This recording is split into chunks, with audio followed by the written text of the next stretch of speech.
السلام عليكم سيادة العقيد. أحمد، سيادة العقيد أحمد الحجازي.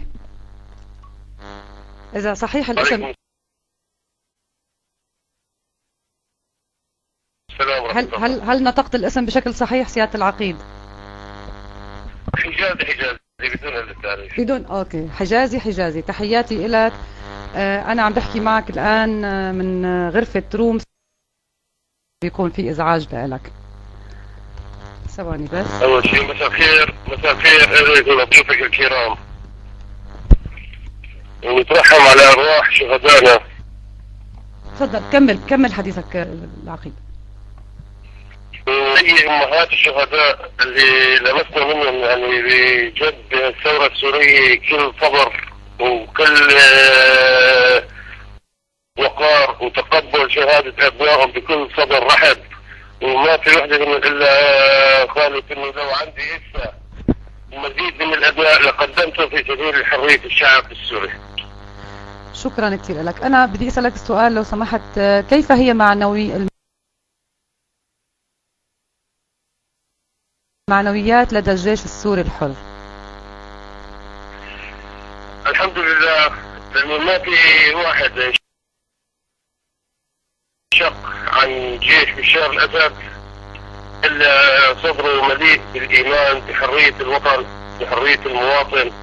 لذلك المعنويات عالية جدا بتحرير البلد الظالمة، راسخة وعميقة جدا جدا، لأننا كلياتنا نؤمن بالحرية ونعشق الحرية ونحب نتنفس الحرية بسماء بلادنا. لكل المواطنين طبعا، لكل المواطنين الجمهورية العربية السورية بدون استثناء، بكافة أطيافهم، على مبدأ الشعب السوري واحد. نعم. سؤال آخر. هاي الحقيقة، إن الشعب السوري واحد، هاي حقيقة، لأن احنا عايشين ومتعايشين من معظم عناصرنا بالانشقاق وحماية المتظاهرين، ومعظم اللي انشقوا من الجيش بشار الأسد وانضموا للجيش السوري الحر انشقوا أثناء الأعمال القمعية اللي كان عم ينفذها النظام للمواطنين العزل. لما نشوف المقاتل أو الضابط أو صف الضابط ويشوف أعمال العنف اللي عم تتمارس على مدنيين عزل عراة الصدور، وعندي مظاهرات عم يطالبوا بالحرية، عم بيجيهم الأوامر بإطلاق فتح النار على أهاليهم العزل، عم يراجع ضميره وحساباته وبينضم لصفوف المتظاهرين، بيكون بحماية المتظاهرين. طيب، هل لديكم تحركات ضد الشبيحة والأجهزة الأمنية؟ وما هي آخر عملياتكم سيادة العقيد؟ بشكل أساسي اللي عم يترافقوا وجودهم مع عناصر الأمن العام بكافة المحافظات، مثلا ببنش امبارح والشبيحة يتم قتل أعداد كثيرة منهم، بحماة نفس الشيء، يعني كانت عمليات قتل الناس، يعني فقدوا ضميرهم وفقدوا أخلاقياتهم، ويتقاضون مبالغ كبيرة في اليوم. الناس بمجرد القتل فقط المال. سيادة العقيد، ما هي آخر أخبار الانشقاقات لو سمحت؟ حصلت عدة انشقاقات بين أن حصل انشقاق في قرية صغيرة من قرى إدلب، انشقاق لمجموعة من الضباط مع عساكرهم بسلاحهم، وقاوموا عناصر الأمن والشبيحة والجيش اللي عم يهاجم المدينة. فرقة خيري، فرقة كاملة مدرعة عم تهاجم مدينة صغيرة مثل مدينة زمن فارزين سكانها على 20,000 نسمة، يعني المهاجمين على المدينة تعداد سكان المدينة. ما هي العوامل التي يمكن توظيفها لتوسيع دائرة الانشقاق؟ هي عمليات الانشقاق عم تزداد وتيرتها باستمرار، لأنه العناصر اللي عم يقوموا بالخدمة الإلزامية والضباط وصف الضباط موجودين بالخدمة كمتطوعين، عماليا اليوم اللي معنا متقبلك على الانشقاقات بشكل كبير. وعدد المنشقين اللي حتى الآن نحن مثلا عم نصرح انه بحدود 15,000، لكن الأعداد أكبر من هيك بكثير. على سلامتهم وسلامة أهالينا الزوية المشقين. عم نحافظ على سريتهم وعلى أسمائهم وعلى أعدادهم ومناطق تواجدهم حتى نحسن نأمن لهم الحماية ونحسن نتابع حماية المتظاهرين السلميين. بارك الله فيك. السؤال التالي، فبركة سيادة العقيد أو المزيفة، وهل اكتشفتم بعضها؟ نعم، حصل بحماة بالشهر الماضي انشقاق مزيف لما اجتاحوا حماة، انشقاق لمجموعة من عناصر النظام مع الدبابات ومع تم كشفه واتفقنا حتى نتجنب الاشتباك معهم حتى نجنب المدنيين الخسائر والدمار. في مدينة درعا كمان حصل انشقاق مزيف، في عدة مناطق حصلت انشقاقات مزيفة. نطلع على تواصل دائم ونعرف شو الخطط عم تنوضع، فبيخبرونا على قدر ما تحصل الانشقاقات المزيفة أكثر يعني في أكثر الأحيان. سعادة العقيد، هل لديكم علاقة مع الحكومة التركية؟ إذا يسمح لنا بهذا السؤال. والله مع الحكومة التركية ما تواصلنا معهم.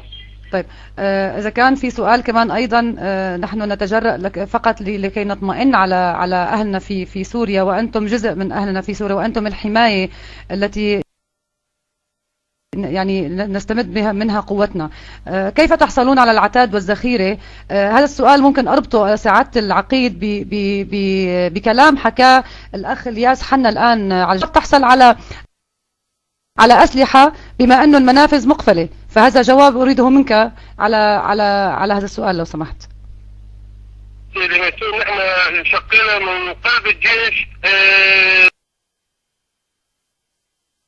السوري، ومعظمنا نشق بسلاحه الفردي طبعا، والسلاح الثقيل اللي تركناه خلفناه ورانا بشكل عام ندمره بأرضه. فبيسهلون العناصر اللي عم يشقوا خاصة اللي بيكونوا بسيارات الذخيرة، ونحن على الذخيرة بشكل عام من الجيش نفسه بشكل عام تقريبا. ممتاز. ما هي علاقتكم سعادة العقيد بمجلس الوطني؟ هل لكم ترابط أو تواصل معه؟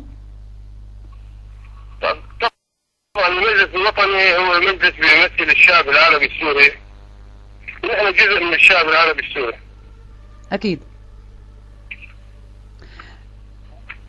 هل تخططون لاشتراك؟ التواصل بشكل مباشر ما في بيننا، ما صار تواصل بيننا وبينه بشكل مباشر. تمام. هل أنا عفوا في سؤالي اللي قبل منه اللي سألتك إنه في بس حتى لو شغله سيدي ميسون، نحن ما تواصلنا، نحن ما زلنا بالنسبه لنا نحن ما في غير رياض موجود بتركيا، نحن موجودين داخل سوريا وعم نمارس اعمال وتخطيطنا لحمايه المدنيين وبعض الاعمال القتاليه ضد شبيحه النظام وامنه وعناصر امنه، لانه ضمننا بالدرجه الى اعماء النظام بقدر ما نتخلص من اجهزه الامن تبعه ونفككها نريح الشعب تبعنا. سؤال آخر لو سمحت لي، هل تخططون لاشتراك متطوعين وعسكريين سابقين في صفوفكم سعادة العقيد؟ تعد بالآلاف وأسمائهم جاهزة عندنا بلوائح كلها جاهزين للتطوع باللحظة اللي نحن نطلبهم فيها. وفيك تضيف اسمي كمان لهاللائحة إذا بتريد كمان. سؤال آخر. شرفنا سيدي ميسون. سؤال آخر، هل تتوقعون انشقاقات كبيرة في الجيش أو حدوث انقلاب عسكري؟ بالنسبة للانشقاق تحدث انشقاقات كبيرة إن شاء الله راح تفاجئ المجتمع الدولي، بس لما النظام يصير انقلاب عسكري بوضع الجيش السوري صعب يصير انقلاب إلا إذا كان مفبرك من قبل النظام، وهذا الحين ما نقبله. سعادة العقيد، ما هي الاستراتيجية التي تعولون عليها لتسريع سقوط هذا النظام القمعي، هذا النظام الوحشي؟ النظام قائم على اساس قبضه امنيه، ما في بالي قبضه امنيه، نحن عم نعمل على تفتيت القبضه الامنيه، والجيش عم يتاكل من داخل ولايته، عم ينتقل من طرف النظام بصير بطرفنا نحن، فهالشيء اكيد رح يسبب سقوط النظام منه. الله، هل لديكم تصور ممكن ان تكون نهايه النظام يعني او عفوا هذا السكيا، هل ممكن ان تقبلوا الدعم العسكري والخبرات من الخارج؟ اذا كان من دول عربيه او صديقه ممكن نتقبل الدعم. أنا بدي أتوجه لك بكلمة أخيرة. شروط، ما نقبل يتقدم لنا أي دعم بشروط. تمام تمام. أنا بدي أسألك سؤال حاليا. زائد بعض ضباط المخابرات الإيرانية موجودين بغرف العمليات وبالأفرع وقناصة عم يستعينوا بالقناصة بشكل كبير من إيران ومن إيران ومن جماعة مقتدى صدر من العراق. تمام. طيب أنا بدي أوجه لك، هل من كلمة أخيرة توجهونها للأفراد الغرفة وللشعب السوري، يعني من عندك شو بتحب توجه للشعب السوري وللأشخاص الذين يسمعونك الآن؟ أول شيء بحب نفسي عليهم وبشكرهم أنه تقبلونا وسمعونا ضيوفك الكرام. بالعكس من دواعي سوري. الشعب السوري، بالنسبة للشعب السوري احنا بننحني أمام عظمته وشجاعته وبساطته وإصراره على إسقاط النظام وتحقيق مطالبه بالحرية والعدالة والمساواة، ونحن عايزين نشكره، لذلك ننحني أمام هذا الشعب العظيم، شعب السوري. طبعا اللي فيه جيش حر مثلكم يا سعادة العقيد، اكيد الشعب هذا شعب اصيل وشعب عم ينقتل لانه طلب الحرية. انا بس في سؤال كان من المفروض من البداية اني اسألك اياه، في اي تاريخ يعني انشقيت سعادة العقيد؟ كان تاريخ انا انشقيت انا بتاريخ 6/6/2011. 6/6/2011. شكرا لك سعادة العقيد. أنا بس حبيت أقول لك شيء معين، إنه الشعب السوري ينتظر منكم الكثير. الشعب السوري لطالما عول عليكم، لطالما سمى الجمعات في اسم الجيش السوري، فأرجوكم أن تفعلوا أي شيء، ونحن معكم، نحن في ظهوركم لكي نخلص من هذه الآلة القمعية، من آل الأسد، من هذه العائلة بقيادة بشار وماهر ورامي مخلوف وشاليش ومملوك وأسماء أخرى أكره أن أذكرها بلساني. فأشكرك جزيل الشكر على سعة صدرك لاستماعنا، وكل من في الروم يبعثون لك الورود والتحيات ويقولون لك شكرا لكم، شكرا على انشقاقكم، شكرا على دعمكم لحرية سوريا، وعاشت سوريا ويسقط بشار الأسد. آخر كلمة لك سعادة العقيد. أنا بتشكرك وبشكر ضيوفك الكرام، وبحب أقول للشعب السوري إنه إن شاء الله نكون عند حسن ظنهم، وكلنا مشاريع شهادة في سبيل حرية الشعب العربي السوري.